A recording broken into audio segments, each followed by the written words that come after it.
Assalamualaikum warahmatullahi wabarakatuh. Alhamdulillah. Sobahul khair, sobahul surur. Bagaimana kabarnya anak-anakku sekalian? Alhamdulillah, luar biasa. Tetap semangat. Allahu Akbar. Baik anak-anakku sekalian, selamat pagi, selamat berjumpa kembali dalam pembelajaran jarak jauh. Mari sama-sama kita awali pembelajaran jarak jauh kita pada hari ini dengan membaca suratul Fatihah. Mudah-mudahan apa-apa yang kita pelajari hari ini bermanfaat bagi kita dunia dan akhirat. Ala hadhihi niyah wa ala kulli niyatin shalihah wa ila hadratin nabiyil mustafa Muhammadin sallallahu alaihi wasallam. Al-Fatihah. A'udzu billahi minasy syaithanir rajim. Bismillahirrahmanirrahim. Alhamdulillahi rabbil alamin. Ar-Rahmanir-Rahim. Maliki yaumiddin. Iyyaka na'budu wa iyyaka nasta'in. Ihdinas siratal mustaqim. Siratal ladzina an'amta 'alaihim ghairil maghdubi 'alaihim waladdallin. Rabbighfir lana wa liwalidayna amin. Amin amin ya rabbal alamin. Anak-anakku sekalian, sebelum memulai pelajaran hari ini, Bu Guru ingatkan kembali, jangan lupa untuk mengabsen atau mengisi absennya di Google Form. Baik anak-anakku sekalian, mari sama-sama kita doakan khusus untuk teman-teman kita yang saat ini sedang kurang sehat. Mudah-mudahan Allah berikan kesehatan yang sempurna hingga teman-teman kita tersebut bisa mengikuti pelajaran seperti biasanya. Baik anak-anakku sekalian, ada yang tahu nggak ya hari ini kita mau belajar apa? Ali Nurdin, kita hari ini mau belajar apa ya? Betul sekali. Hari ini insya Allah Bu Guru akan menyampaikan kepada kalian hadis yang berbunyi tentang menyayangi anak yatim. Nah, sebelum kita memulai pembelajaran, Bu Guru ingin memberitahu nih pada kalian. Kenapa sih Bu kita harus mempelajari hadis tentang menyayangi anak yatim? Pertama, supaya kita tahu apa sih pengertian dari anak yatim dan piatu itu. Yang kedua, supaya kita tahu atau kalian tahu bagaimana sih bunyi hadis yang menerangkan tentang menyayangi anak yatim. Dan yang ketiga, supaya kalian tahu perilaku apa saja yang menunjukkan rasa sayang kepada anak yatim. Baik anak-anakku sekalian, mari kita simak materi yang akan Bu Guru sampaikan. Anak-anakku sekalian, Bu Guru mau tanya nih, siapa di antara kalian yang sering atau pernah menonton film kartun Upin dan Ipin? Reza sering nonton Upin dan Ipin? Wah, alhamdulillah semua anak-anak Bu Guru pasti pernah menonton Upin dan Ipin. Nah, kalau kalian lihat, coba kalian perhatikan. Di film kartun Upin dan Ipin, tokoh yang sering dimunculkan adalah tokoh Upin, Ipin, Kak Ros, dan opahnya atau neneknya. Nah, pastinya di antara kalian penasaran dong ya, kok Upin dan Ipin gak pernah kelihatan sih ayah ibunya? Kok ayah ibunya Upin Ipin kemana ya? Gak pernah dimunculkan.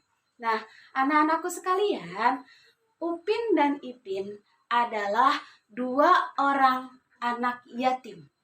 Nah, anak yatim apa sih Bu Guru? Yatim artinya seorang anak yang ditinggal wafat oleh ayahnya sejak ia masih kecil sampai ia usia balik. Sedangkan piatu artinya seorang anak yang ditinggal wafat oleh ibunya sejak ia masih kecil sampai ia balik. Jadi kalau yatim dia tidak memiliki ayah, dan kalau piatu dia tidak memiliki ibu. Nah, anak-anakku sekalian, dari film kartun Upin dan Ipin bisa kita pahami bahwasannya nasib setiap anak itu berbeda-beda. Ada yang dikaruniai orang tua yang masih lengkap, alhamdulillah. Kita harus banyak bersyukur sama Allah. Kalau kita masih dikaruniai kedua orang tua yang lengkap, ada ayah, ada ibu.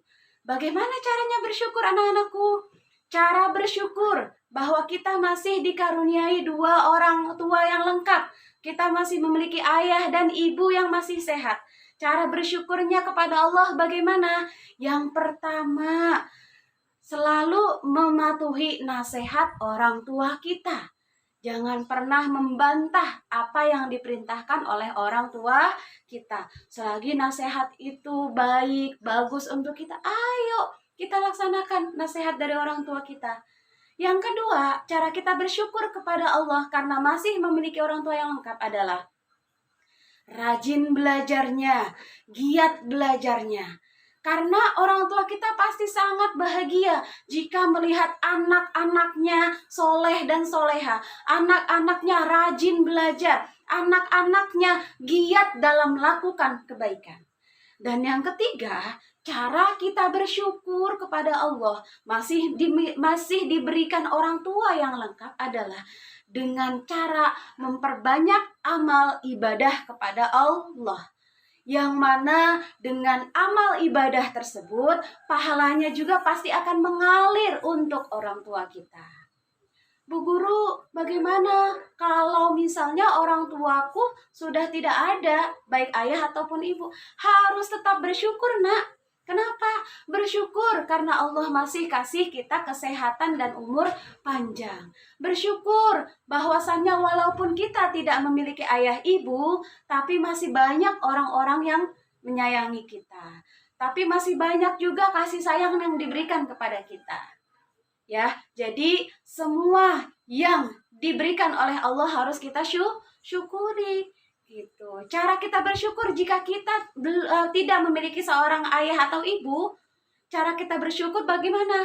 Yaitu dengan cara memperbanyak amal soleh juga. Yang dengan amal soleh tersebut, pahalanya pun akan terus mengalir untuk orang-orang tua kita di alam barzah. Baik anak-anakku sekalian, selain tokoh Upin dan Ipin, yang tidak memiliki ayah dan ibu adalah baginda kita Nabi besar Muhammad Sallallahu Alaihi Wasallam. Kenapa? Karena Rasulullah Nabi Muhammad Sallallahu Alaihi Wasallam sejak dilahirkan memang sudah menjadi yatim. Ketika Nabi Muhammad berada di dalam kandungan ibundanya Siti Aminah, di usia 7 bulan kehamilan, ayahnya Nabi Muhammad yang bernama Abdullah wafat atau dipanggil Allah. Maka ketika Nabi Muhammad lahir, Nabi Muhammad statusnya sudah menjadi seorang yatim. Kemudian ketika Nabi Muhammad berusia 6 tahun, kemudian menyusul ibundanya Siti Aminah wafat meninggalkan beliau. Maka ketika Nabi Muhammad berusia 6 tahun, Nabi Muhammad sudah berstatus sebagai yatim dan piatu, tidak memiliki ayah, tidak memiliki ibu. Anak-anakku sekalian, berkenaan dengan menyayangi anak yatim, Nabi Muhammad Sallallahu Alaihi Wasallam bersabda, Bismillahirrahmanirrahim. An Sahl bin Sa'd radhiyallahu anhu qala Rasulullah sallallahu alaihi wasallam, ana wa kafilul yatimi fil jannah hakaza. Wa asyara bis sababati wal wusta wa farraja bainahuma syai'an. Rawahul Bukhari. Yang artinya, aku bersama orang-orang yang menyayangi anak yatim diibaratkan sebagai 2 jari, yaitu jari tengah dan jari telunjuk. Kemudian Rasulullah meregangkan keduanya. Dari hadis tersebut bisa kita pahami bahwasannya keutamaan menyayangi anak yatim adalah kelak nanti di dalam surga akan hidup berdampingan dengan baginda Rasul. Laksana 2 jari telunjuk dan jari tengah. Hidup berdampingan dengan Rasulullah. Siapa yang gak mau hidup di surga sama Rasulullah? Semua kita pasti pengen banget ya hidup di dalam surga, berdampingan sama Rasulullah. Masya Allah, Masya Allah. Oleh karena itu anak-anak Bu Guru sekalian, dari hadis tersebut, isi kandungannya secara garis besar adalah: pertama, perintah dari Rasulullah bahwasannya kita semua harus menyayangi anak yatim. Dengan menyantuni anak yatim, memberi perhatian dan kasih sayang kepada anak yatim. Yang kedua, larangan bagi kita semua untuk menyakiti anak yatim. Menyakiti dalam hal apa saja ya, menyakiti dalam hal perkataan, menyakiti dalam hal perbuatan, ataupun memakan harta anak yatim. Itu adalah sesuatu yang dilarang oleh baginda Rasul. Yang ketiga, isi kandungan dari hadis tentang menyayangi anak yatim adalah kabar gembira yang disampaikan oleh Rasulullah bahwasannya janji Allah, janji Rasulullah bahwa siapa orang yang menyayangi anak yatim kelak di dalam surga nanti akan hidup berdampingan, berdekatan dengan baginda Nabi Muhammad SAW.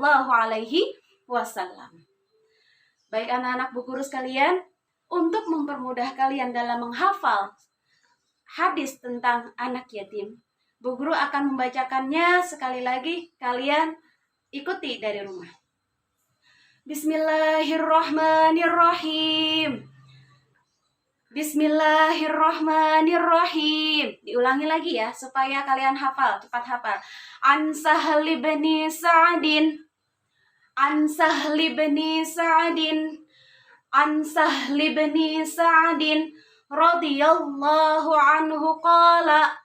Radiyallahu anhu qala Rasulullah sallallahu alaihi wasallam. Ibu ulangi lagi. Qala Rasulullah sallallahu alaihi wasallam. An Sahli bin Sa'din. Ikuti. An Sahli bin Sa'din radhiyallahu anhu qala Rasulullah sallallahu alaihi wasallam. Ana wa kafilul yatimi fil jannati hakadha wa asyara bis sababati wal wusta wa farraja bainahuma syai'an. Ibu ulangi lagi. Ana wa kafilul yatimi fil jannati hakadha wa asyara bis sababati wal wusta wa farraja bainahuma syai'an. Rawahul Bukhari. Yang artinya, dari Sahal bin Sa'ad radhiyallahu anhu berkata, Rasulullah sallallahu alaihi wasallam bersabda, aku dan orang yang menyayangi atau menyantuni anak yatim kelak di surga akan berada seperti ini. Beliau mengisyaratkan jari telunjuk dan jari tengahnya, kemudian meregangkan keduanya. Rawahul Bukhari. Baik anak-anakku sekalian, itu adalah bunyi hadis yang berkenaan tentang menyayangi anak yatim. Anak-anakku sekalian, kesimpulan dari pembelajaran kita hari ini, Bu Guru ingin tanyakan kepada kalian. Coba silahkan Fika Rahma Kamilah disampaikan kesimpulan apa yang tadi Bu Guru sampaikan? Betul sekali. Jadi kesimpulan pembelajaran kita pada pagi hari ini adalah yatim artinya orang yang ditinggal wafat oleh ayahnya sejak ia kecil sampai ia balik. Piatu artinya orang yang ditinggal wafat oleh ibunya sejak ia kecil sampai ia balik. Nah, hadis yang berkaitan dengan menyayangi anak yatim diriwayatkan oleh Imam Bukhari yang berbunyi An Sahli bin Sa'din radhiyallahu anhu qala Qala Rasulullah sallallahu alaihi wasallam, ana wa kafilul yatimi fil jannati hakaza, wa asyara bis sababati al-wusta wa farraja bainahuma syai'an, rawahul Bukhari. Yang artinya, aku bersama orang yang menyayangi anak yatim laksana seperti ini. Beliau mengisyaratkan dengan jari telunjuk dan jari tengah, kemudian meregangkan keduanya. Anak-anakku sekalian, dari hadis tersebut kita bisa ambil kesimpulan bahwa isi kandungan hadis yang berkenaan tentang anak yatim, yang pertama adalah perintah agar kita menyayangi anak yatim. Yang kedua, larangan bagi kita untuk menyakiti hati anak yatim, baik menyakiti secara perilaku, secara perkataan, ataupun perbuatan. Yang ketiga adalah isi kandungan dari hadis yang tadi Ibu Guru sampaikan, yaitu kabar gembira yang diberikan kepada baginda Rasul untuk seluruh umatnya yang menyayangi anak yatim, bahwasannya orang yang menyayangi anak yatim, kedudukannya nanti di surga akan hidup berdampingan dengan baginda Rasulullah Muhammad Sallallahu Alaihi Wasallam. Laksana dua jari, yaitu jari telunjuk dan jari tengah. Baik anak-anakku sekalian, terakhir Bu Guru ingatkan kembali kepada kalian, jangan lupa diulang-ulangi kembali hadisnya, dihafalkan hafalan hadisnya dengan baik dan betul beserta artinya. Kalau sudah dikerjakan, sudah dihafalkan, silahkan kirimkan rekaman yang kalian hafalkan ke WA Bu Guru. Baik, mari sama-sama kita tutup pembelajaran kita pada pagi hari ini dengan berdoa. Angkat kedua tangannya, kita membaca doa sesudah belajar. Bismillahirrahmanirrahim. Allahumma inni stauda'tuka bima 'allamtanihi fardudhu 'alayya 'inda hajati ilaihi wa la tansanihi abada.